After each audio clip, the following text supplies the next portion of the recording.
Good evening, this is CTV News. I'm Patricia Vallone. Thank you for joining us tonight. Well, another protest is held today by people wanting to shut down a liquor store in Upper Marlboro. It stems from an issue in August in which a customer was handcuffed by the owner of the establishment. Denise Douglas is standing by with the details. There it is. You can see it behind me. That is the liquor store that a number of people throughout the community want shut down. In fact, they've collected thousands of signatures in order to try and get the license from the store pulled. Now, this comes after an incident that happened inside in August. A man became upset with the way that a cashier was talking to a woman who was buying a lottery ticket and told him that he was being rude. This whole incident was caught on a surveillance camera. The cashier lashed back. The man threw some of the merchandise on the floor, and a scuffle took place between him and a number of people, including the owner of the store, who ended up handcuffing the man. People believe the man was treated unfairly, and that is why they want the license from the liquor store pulled. I think it was a very elevated response to something that, first of all, he was defending an elderly woman. I applaud him for that. He was treated unfairly. He was refused service after he defended this elderly woman. And that in itself is a problem because it says to your customer base, you can't complain. It's usually the customer's always right, but in this situation is no, don't say anything, don't question us, don't call us out, because then we're not going to serve you, and that's unacceptable. And then to be attacked. As I mentioned, signatures have been collected. At this point, at least 5,000 have been put on a petition, which is way more than what the liquor board needs in order to put this issue in front of them. The liquor board only requires 10. I'm Denise Douglas, CTV News. All right, thanks, Denise, who's reporting from Largo. Well, if you live in District 2 in Bowie, listen up. The city is holding a special election to decide whether to recall Councilmember Diane Polingen, and the group Bowie Citizens for Accountable Government submitted a petition containing more than 3,000 signatures. Much of the anger stems from her voting in favor of building apartments behind the new Marketplace shopping center. The election is going to be held on Tuesday, December 19th, and it'll be in just District 2 with two polling locations that we normally use, which are Christian Community Presbyterian Church on Bel Air Drive and Kent Hill Center, which is the old City Hall on Kent Hill Drive. The polling locations will be open regularly from 7 a.m. to 8 p.m. Again, like I said, it's just for the District 2 registered voters, and we will be putting. And Polingen was elected back in 2007. If voters decide that she should give up her seat, the city will hold a separate election in the next 2 months.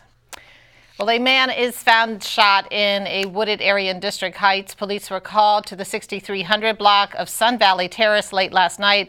They found the victim, who appears to be in his 20s, shot multiple times. He was pronounced dead on the scene. Anyone with information on the incident is asked to contact police at 1-866-411-TIPS. The funeral for the slain Baltimore homicide detective Sean Suiter will be held next Wednesday at Mount Pleasant Church. A viewing will also be held on Monday and Tuesday from 3 to 8 p.m. at the Vaughn Green Funeral Home in Randallstown. Suiter was killed last Thursday after he was shot in the head while investigating a homicide in West Baltimore. The 18-year veteran of the force was 43 years old and leaves behind a wife and 5 children. A $215,000 reward is being offered for anyone with information on the incident. Well, if you plan on hitting the roads to travel or just head to the store, be extra careful. As you know, since it's the holiday season, Maryland State Police will be out in force. They will be focusing on impaired driving, speeding, distracted driving, and other violations.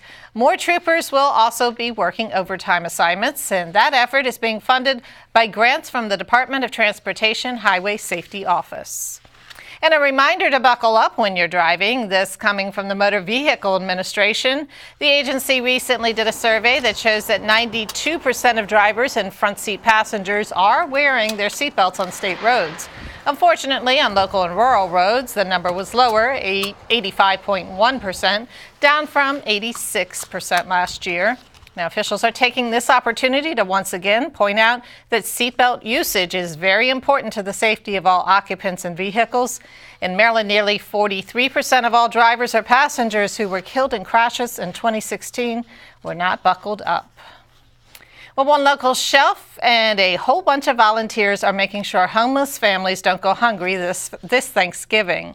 Now, CTV Sonia Srivastava standing by at the Mercy Grace Center in Landover, where they're doing some of the packing. Well, that's right. We're here in Landover where they are getting ready to help out these homeless families. Today, what they're doing is they're actually packaging some toiletries, which will be distributed along with the food. And the man behind all of this is our very own Chef Stephen Wilson. And he is a local Prince George's resident who wanted to make a difference this Thanksgiving. And Stephen, great job to you, first of all, for putting all of this together. Tell me what the volunteers are doing today. Well, today, first of all, it's not just me. It's all my volunteers that's helping out, and they've graciously given their time to help out. We're actually putting together personal hygiene kits for the homeless and less fortunate. Yeah, and tell me what's going on in these, what's going to be inside of those kits? Well, we have things that are important that they can use on the streets. We have toothpaste, and we have toothbrushes, we have sanitary napkins, we have deodorants. Yeah, and Stephen, I know that your Facebook following is pretty large, and that's partly the reason why you have such a great turnout here, right? Correct. All my friends were so gracious, and they came out and they donated. As you can see, different items, toothpaste and shampoo and all kinds of great items. So we really appreciate that. Yeah, and we should mention that the cooking will actually start tonight. They've gone grocery shopping, I hear. Yeah, we got tons of turkeys, and we got vegetables and different types of breads and all kinds of great stuff for the less fortunate. Yes, and all of that cooking will be taking place tonight at the Largo Church. And tonight, the volunteers, after they leave here, they'll be actually going and they'll be starting to cook a lot of this food. And tomorrow they're going to load up these vans and take them. Now, joining us here is Delegate Daryl Barnes. And Daryl, this is very important for you to be here today. Certainly, for our homeless community, we need this. Absolutely. This just warms my heart to see Stephen take the initiative to give back to the community. In Prince George's County, we have the highest population of veterans, but we still have 3,000 that are homeless.